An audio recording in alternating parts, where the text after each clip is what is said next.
mostrar o que acontece durante uma reunião espírita vista do outro lado, do lado dos espíritos. Muito bem, começamos com a primeira imagem, dando os créditos ao trabalho, todos os envolvidos no trabalho, e logo em seguida a primeira cena do primeiro capítulo.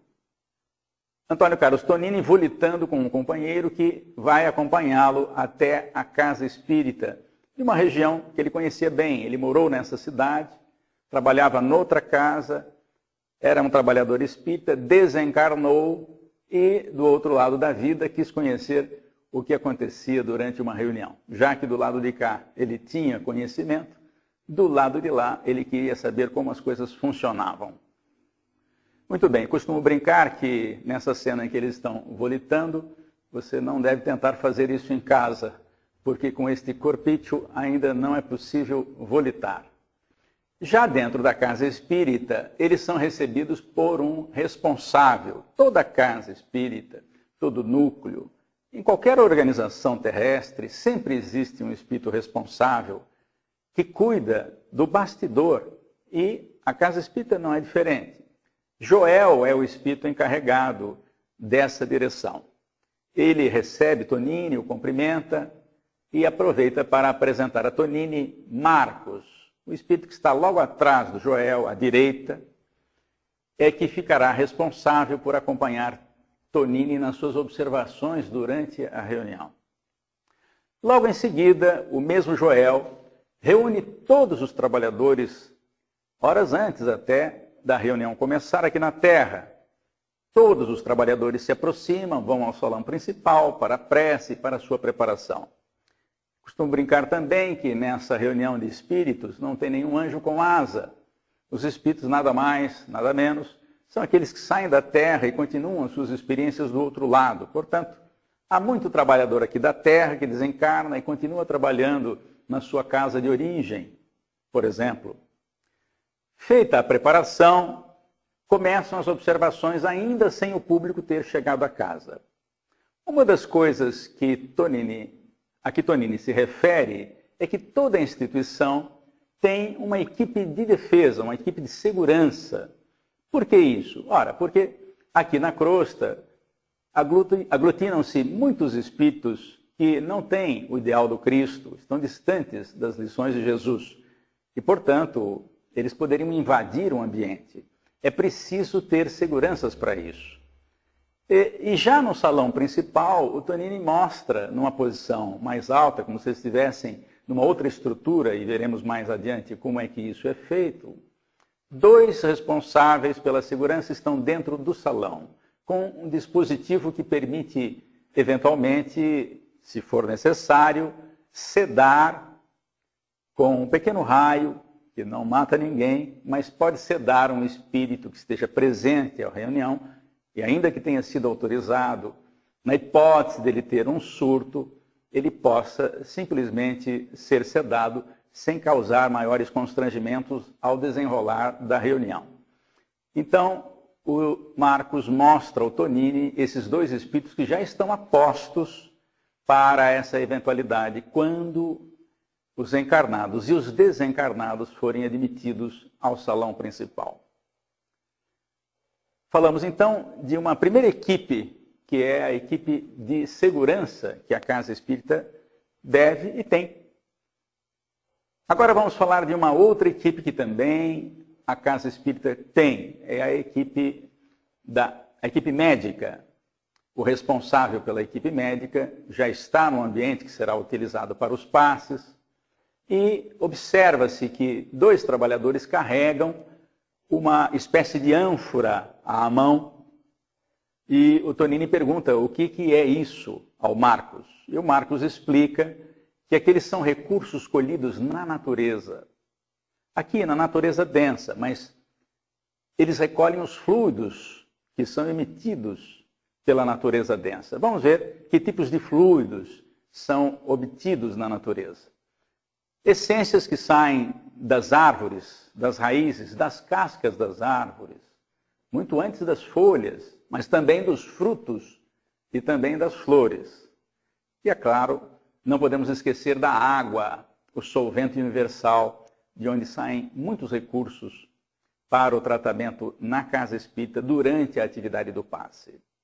Portanto, esses fluidos que são manipulados, juntos com a doação particular de cada espírito que secunda o passe e de cada doador de fluidos aqui encarnado, que normalmente chamamos de passista, esses três recursos, os recursos do mundo espiritual, os recursos da natureza, os recursos dos espíritos e os recursos do encarnado, compõem uma trilogia que vai receber um quarto elemento, que são recursos de mais alto. Mas nós falaremos isso mais à frente nessa história. Conhecida a equipe médica, vamos passar a uma equipe que normalmente nós não temos notícia, de que nós não temos notícia usual. Uma equipe que faz o trabalho com equipamentos na casa espírita. A cena que você está vendo agora mostra alguns desses equipamentos. Talvez haja um excesso de equipamentos na cena que você está vendo, mas há intercomunicadores e há outros dispositivos até que nós nem conhecemos. Mas vamos pelo menos mostrar um desses dispositivos e como ele trabalha e como ele funciona, que é esse dispositivo que o Tonini está observando, em primeiro plano. Então, os espíritos estão preparando alguns dispositivos, muitos dos quais nós nem conhecemos, mas este em particular nós vamos detalhar mais à frente. Há uma outra ocorrência nessa cena. Há um espírito ajeitando uma tela que não será visível aos encarnados. Essa tela, ela vai fornecer base para imagens lá na vida espiritual, para os espíritos que estiverem assistindo à palestra. Falaremos mais sobre isso também depois. Agora sim, está chegando a hora do público ser admitido ao centro espírita. Como é uma casa muito grande, alguém que mora no centro, que faz o serviço de zeladoria do centro, está indo abrir a porta, enquanto Marcos e Tonini, em primeiro plano, fazem comentários a respeito. Na imagem seguinte, uma coisa que não sabíamos como os espíritos faziam. Está certo que o desenho pode ter sido exagerado, porque nós não temos noção de como essas coisas funcionam do outro lado da vida. E mesmo a descrição de Tonini não é suficiente para nós idealizarmos que desenho poderia ser feito. Muito bem. Na imagem, você vê uma espécie de luminosidade como se fosse um portal. Para quem assistiu filmes em que há portais para serem atravessados, não é?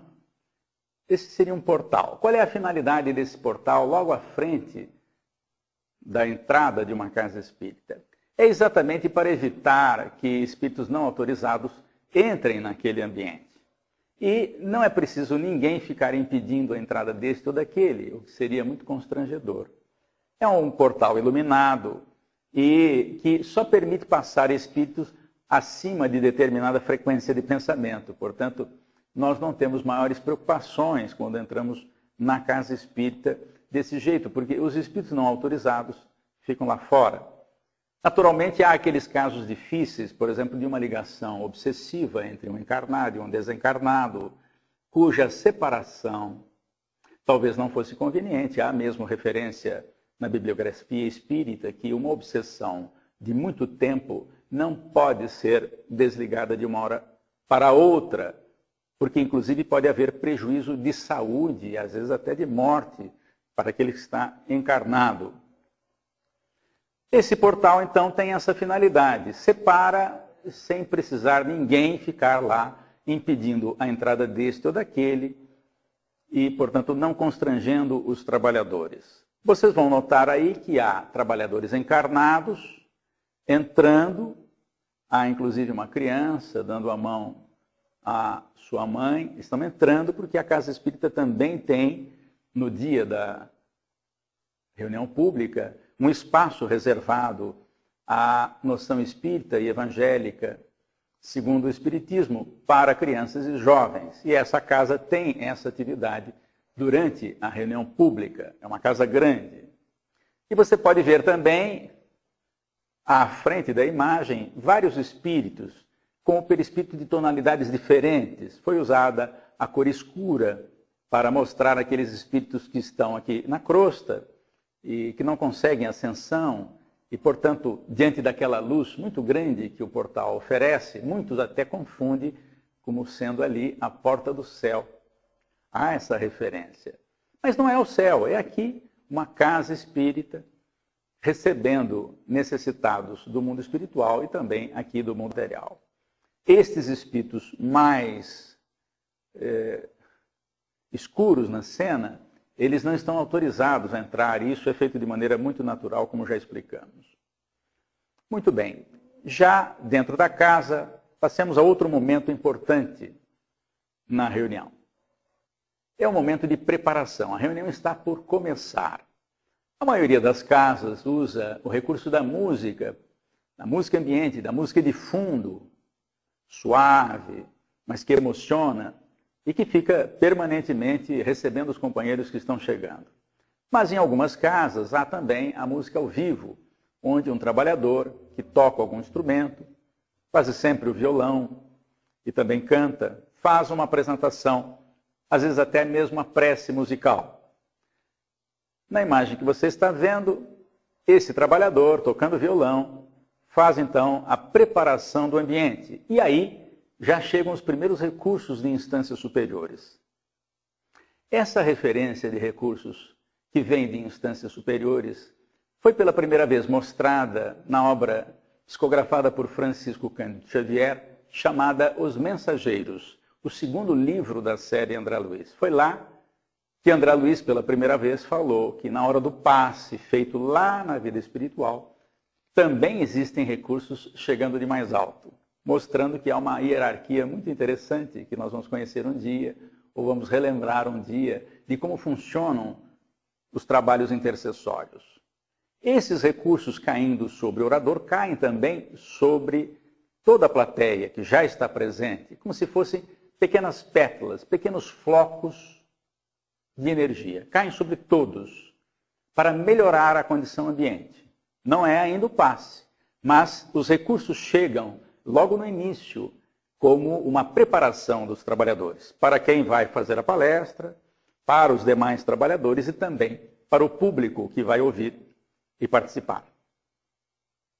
Muito bem, feita a prece, começa a reunião. O orador está à mesa, ladeado por 2 cooperadores encarnados, que o sustentam na atividade com recursos energéticos, e atrás dele, 2 espíritos fazem a sustentação do outro lado da vida. Em primeiro plano, você nota que algumas pessoas estão na plateia, e nós vamos prestar mais atenção nessa moça que está mais à esquerda do vídeo.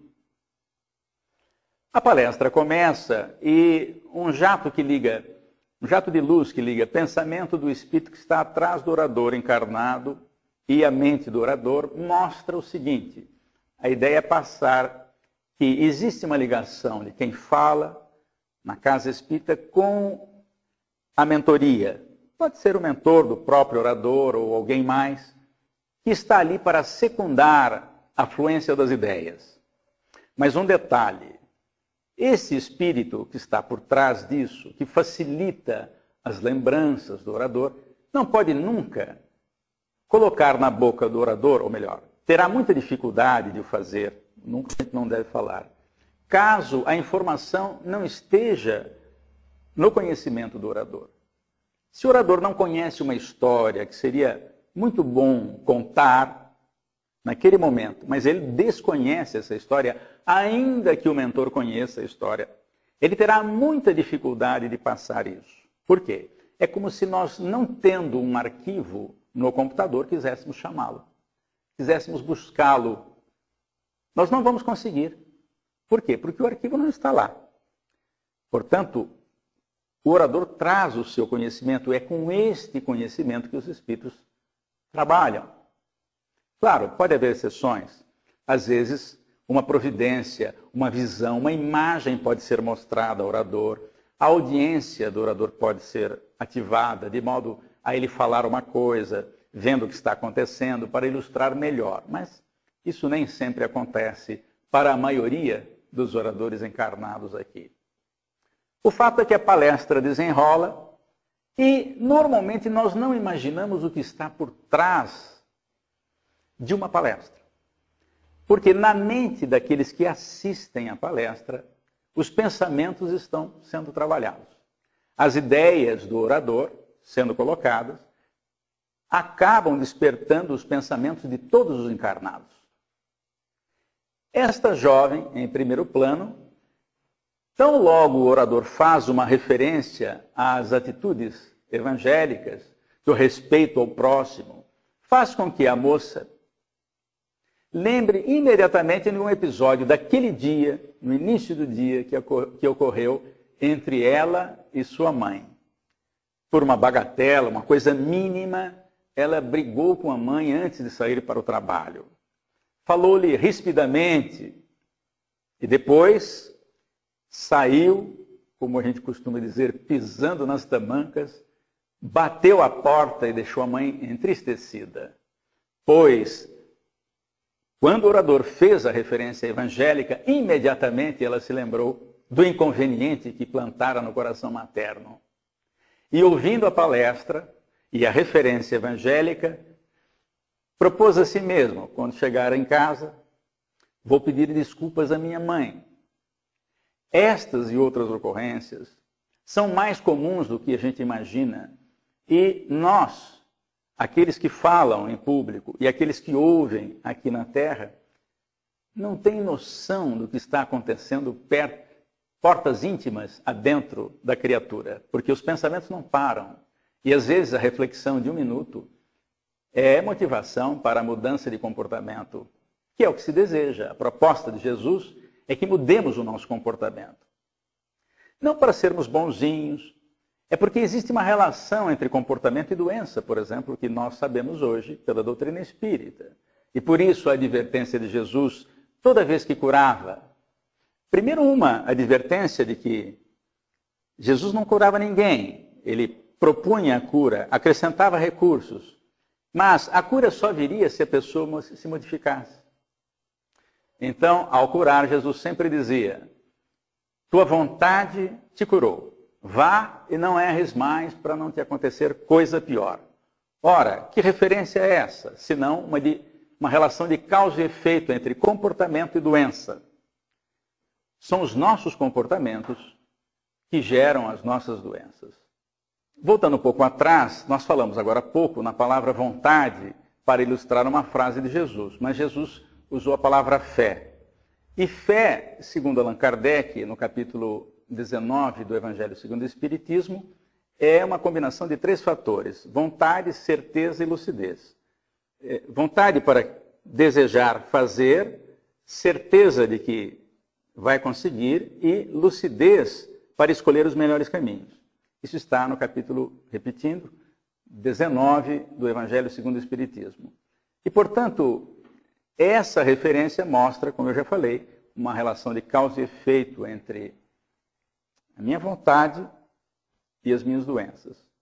O meu comportamento e as minhas doenças.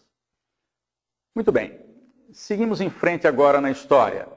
Marcos e Tanini observam agora, entre o público, uma senhora no centro da cena, cujos pensamentos, pela cor da nuvem que está em torno dela, mostram que ela não está pensando bem. Os espíritos estão observando isso. Na Terra não conseguimos fazer isso, mas lá eles conseguem. Essa senhora está pensando alguma coisa que não é boa e, portanto, esses pensamentos acabam escorrendo para o seu tórax e ela sente uma certa pressão no tórax. E Marcos diz ao Tonini o seguinte, olha, ela gera o próprio desconforto. Mais uma vez a tese de que as nossas doenças têm causa no nosso comportamento. O que pode ser um pensamento, porque o livro não fala o que ela estava pensando de ruim. Mas nós podemos aqui imaginar uma série de situações. Por exemplo, que essa senhora não gosta da nora. Pode acontecer. Pode, e talvez seja mais comum do que a gente imagina. Ela não gosta da nora porque se sente responsável pela felicidade do filho. Ela acha que o filho fez uma má escolha. Ora, se a escolha é dele e ele já é maior de idade, ele que enfrente a situação. Eu não consigo mais, numa idade como essa senhora está, interferir na vida do filho sem prejuízo a mim mesmo. E, portanto, pensando mal da nora, esses pensamentos nocivos acabam se sobrepondo aqui no tórax, junto do órgão, que é o do sentimento, o coração. E essa pressão a faz sentir-se mal. É a primeira vez que ela está indo ao centro espírita, por exemplo, porque alguém lhe falou, se você tomar um passe vai sarar. E, de fato, Marcos diz a Tonini que ela vai à sala de passe, vai tomar passe e os espíritos vão remover aquela nuvem escura. Mas, se ela não mudar comportamento, ela vai continuar com esse problema, porque se chegar em casa e voltar a pensar mal da nora, ela vai produzir novamente aquele teor de pensamento, que vai escorrer e vai se concentrar logo acima do órgão do sentimento. Esse desconforto vai permanecer. Ela só vai sarar o dia que ela mudar comportamento, marcando a tese de Jesus, que são os nossos comportamentos que geram as nossas doenças. Portanto, ela vai tomar passe várias vezes e vai melhorar, mas ela é a geradora do próximo desconforto. Se esse desconforto prosseguir, ela pode ter, por exemplo, vou dar um exemplo, isso não quer dizer que o que eu vou citar seja o caso de todas as pessoas que passam por esse problema. Pode ser que ela tenha e desenvolva nódulos no seio, por exemplo. Se esse problema persistir, é possível que o câncer venha também nessa região.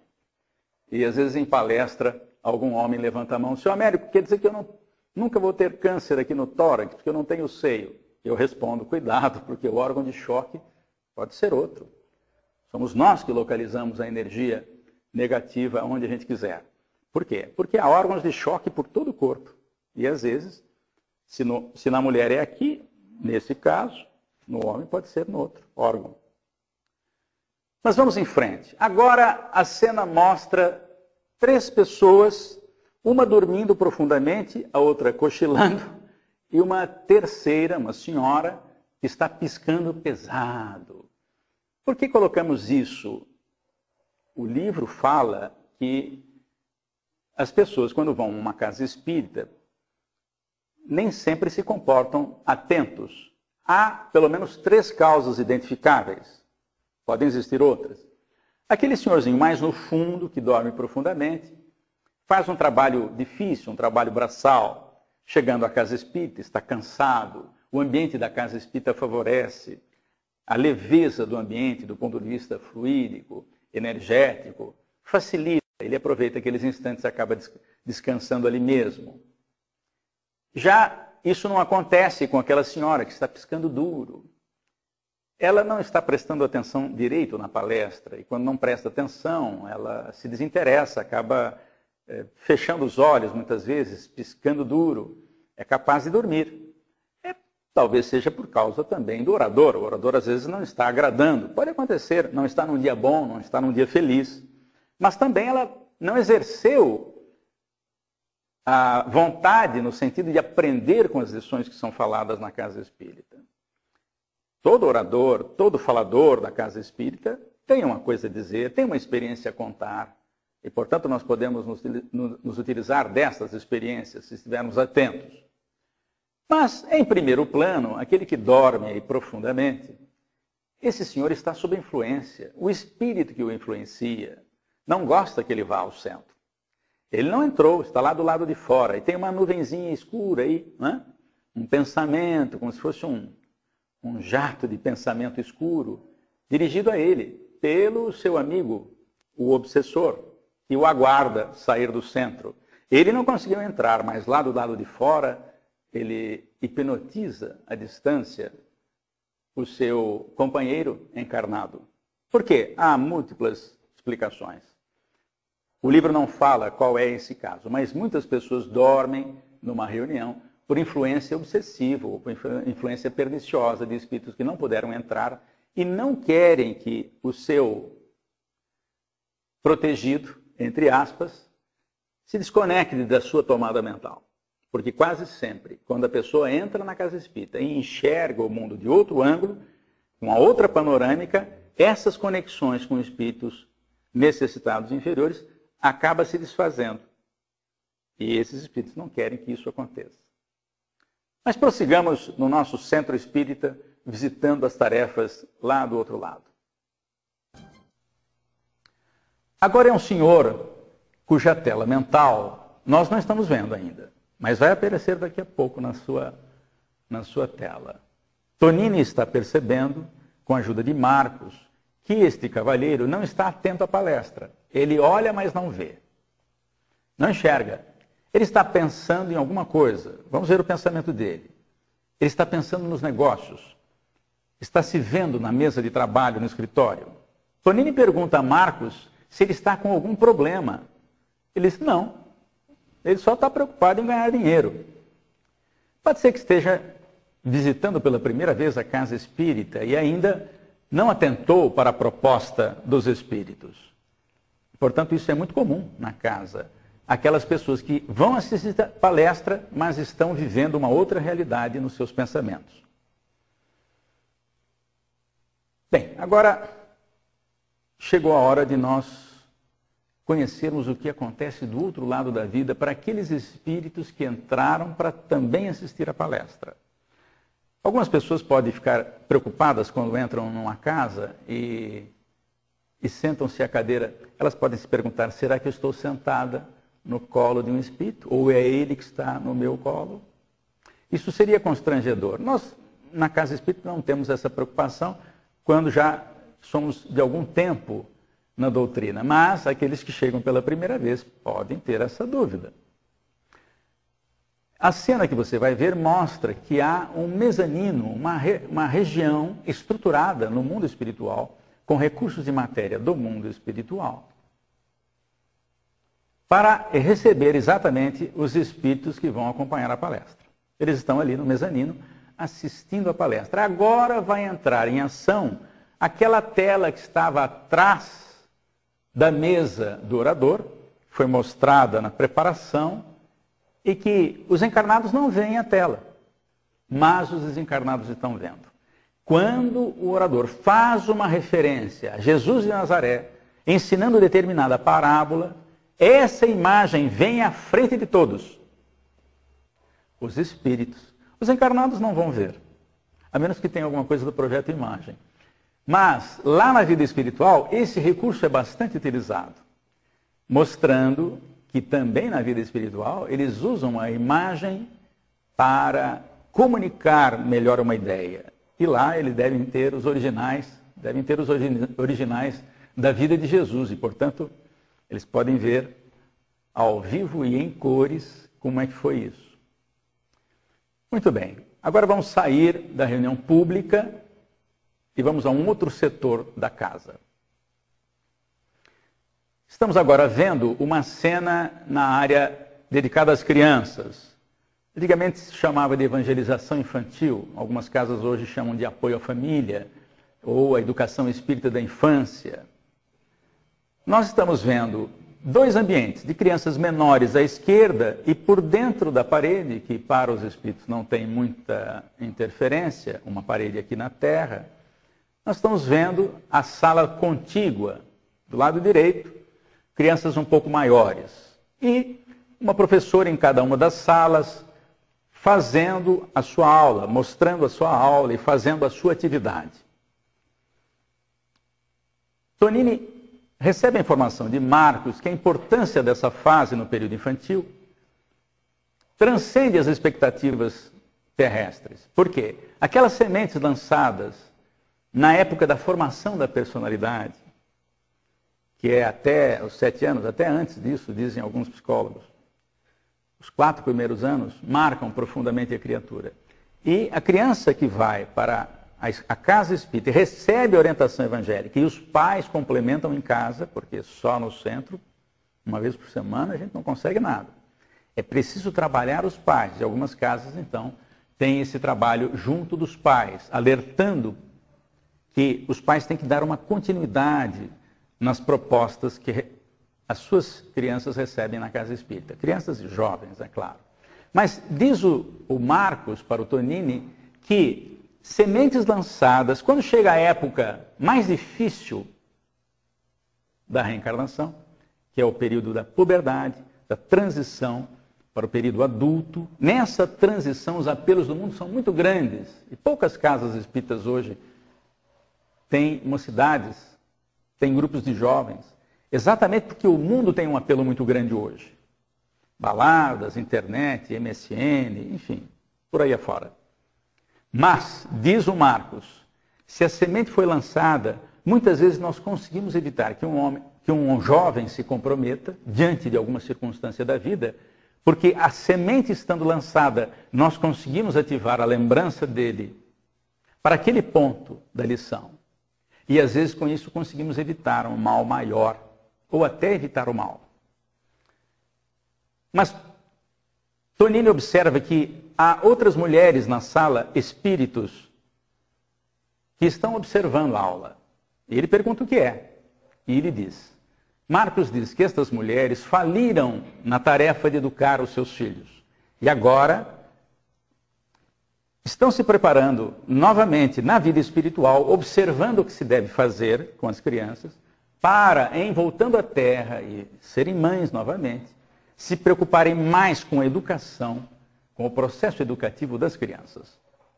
Muito bem, agora vamos voltar ao salão principal, para falar de um equipamento daqueles todos que nós vimos lá. Nós não sabemos que equipamentos tem na vida espiritual, mas esse os espíritos contaram. Naquele livro de vibrações, ou naquela urna de bilhetinhos que tem sempre a entrada do salão de palestras da casa espírita, o livro, ou bilhete, no caso aqui é um livro, as pessoas anotam nome e endereço, não é isso? Pedindo o quê? Normalmente a ajuda dos espíritos para aquele nome, para a pessoa que está naquele endereço. Eu costumo dizer que nenhum político atende pedidos num abaixo-assinado com uma única assinatura. Ele só vai se mexer quando tiver um número muito grande de assinaturas, até para que possam voltar nele futuramente. Na vida espiritual, a intercessão funciona mais ou menos assim. Às vezes me pedem para colocar o nome de uma pessoa no livro. Eu coloco. Mas qual é o meu grau de envolvimento com aquela pessoa? O ideal é que a própria pessoa interceda. Quer dizer, aquela que tem um nome que a pessoa conhece, que sabe que precisa, faz a intercessão. Por quê? Quando ela faz isso, ela coloca toda a sua energia. E por que eu estou dizendo isso? Porque vocês podem pensar o seguinte, mas qual é o critério dos espíritos para detectar quem precisa mais e quem precisa menos? Não é quem precisa mais e quem precisa menos o critério. O critério é da intensidade de méritos e deméritos. O aparelho é passado porque nem todos os espíritos têm essa percepção. Eles precisam, alguns deles precisam de aparelhos. Quando o aparelho passa sobre o livro, salta na tela a energia do pedido feito por alguém. Aparece um nome lá. Dá para ler o nome aí. Né? Não interessa aqui qual. Foi um nome fictício. Aparece o nome de uma pessoa. Tonini pergunta, mas por que esse nome está aparecendo? Porque a pessoa que gravou ali o pedido não era o que está no nome, o que está lá registrado. Mas a pessoa que gravou o nome da pessoa necessitada fez isso com tal intensidade que aquilo salta aos olhos no aparelho. O dispositivo é para isso. Vamos ver na próxima cena uma imagem ampliada. O nome está bem claro ali. Eles descobrem que a pessoa que fez o registro está presente naquela reunião, naquele dia. E eles vão até ela para investigar o problema e ver o que é possível fazer. Quem registrou o nome do senhor Antônio, que está aí, um nome qualquer, não tem nenhuma referência pessoal, foi a mãe dele. A mãe está preocupada porque a mulher o abandonou com os filhos. Ele cuida dos filhos agora, mas está desacorçoado da vida, está pensando em se matar. E a mãe, percebendo isso, fez um pedido. Ela não consegue demover o filho dessa situação. Já tentou de tudo, mas agora pede aos amigos espirituais que façam alguma coisa. E logo em seguida um espírito se aproxima para consultar a tela mental desta mãe, que está lembrando do filho. E os espíritos vão tentar fazer alguma coisa assim. A pedido dela. O mérito é dela. A necessidade é do filho dela. E eles vão ver o que é possível fazer. É claro, em toda ajuda tem uma recomendação das lições de Jesus. Primeiro nós temos que nos ajudar, depois o céu ajuda. Ajuda-te que o céu ajudará. Mas, como a mulher, a mãe da pessoa, fez um pedido com muita intensidade, os espíritos vão fazer o que é possível. Muito bem. Agora chegou o momento dos passes. Lá na sala de passe é que vamos observar um outro fato. No canto lá à esquerda tem uma pessoa pensando em tudo, menos no que está acontecendo ali. E mais no centro das pessoas que vão tomar o passe está uma jovem que sai levemente do corpo. E podemos perceber isso pelo laço que une o seu perispírito ao corpo de carne. O que Marcos explica ao Tonini? Diz que o passe, ele é de um teor de energia que penetra o nosso corpo. Mas, se o perispírito sai um pouquinho, por esforço da prece, da concentração de quem vai tomar passe, o perispírito praticamente absorve todos os recursos. E quando volta a se justapor ao corpo de carne, consegue fazer um efeito melhor, mostrando mais uma vez a lição de Jesus, a cada um segundo as suas obras. Enquanto o homem no canto, à esquerda da imagem, não está preocupado com nada, está tomando passe automaticamente, a jovem está fazendo uma oração naquela hora. Isso dilata um pouco o perispírito, ele nem talvez tenha saído tanto do desenho, no desenho que está sendo mostrado, o perispírito talvez não tenha saído tanto do corpo. Isso foi um exagero de desenho para mostrar que o perispírito às vezes se dilata, ou às vezes sai um pouquinho, só para mostrar isso. Terminado o passe, vamos dar uma passadinha lá no ambiente onde estão as garrafas d'água com os nomes. E os espíritos estão magnetizando a água, colocando ali recursos que podem servir de medicação para aquela pessoa cujo nome está estampado na garrafa. Naturalmente, os espíritos investigam as necessidades e colocam ali recursos compatíveis com méritos e deméritos de cada um para que cada garrafa tenha a sua contribuição adequada ao seu problema orgânico. Muito bem, a reunião está quase encerrando. E o responsável pela equipe médica dá mais algumas informações ali ao Tonini. E logo em seguida, a reunião termina. Mas começa uma outra tarefa. Nessa casa espírita existe o atendimento fraterno depois da reunião pública, porque as pessoas que vão à reunião pública aproveitam a ida e na saída já fazem o atendimento fraterno. O companheiro que vai fazer o atendimento fraterno já está a postos fazendo a sua leitura de preparação, a sua oração, e 3 espíritos estão designados para ajudá-lo. A responsável por essa equipe é uma mulher, é o espírito de melhor percepção, melhor sensibilidade. Os outros também cooperam. Muito bem. A primeira pessoa que é atendida é um senhor que tem alguns problemas orgânicos já instalados no corpo físico. E a imagem mostra que esta mulher, esse espírito que é mulher, está vendo dentro do organismo dele exatamente onde está o problema. Ela sabe onde está o problema. Intui o atendente fraterno para avisar o companheiro que ele precisa consultar o médico de sua confiança. Por quê? O problema já está instalado no corpo físico. Pode ser que precise de uma cirurgia, mas isso o médico terrestre vai avaliar.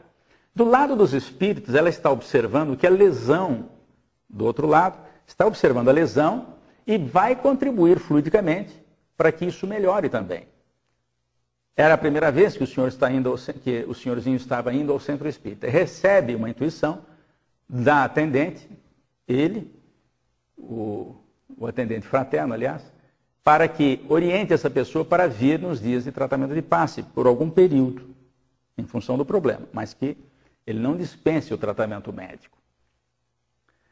Muito bem, agora uma outra pessoa entra, é uma jovem bastante desesperada, ela está numa espécie de obsessão, desesperada, ela não tem maiores sintomas no organismo físico, mas do ponto de vista psicológico ela está bastante alterada.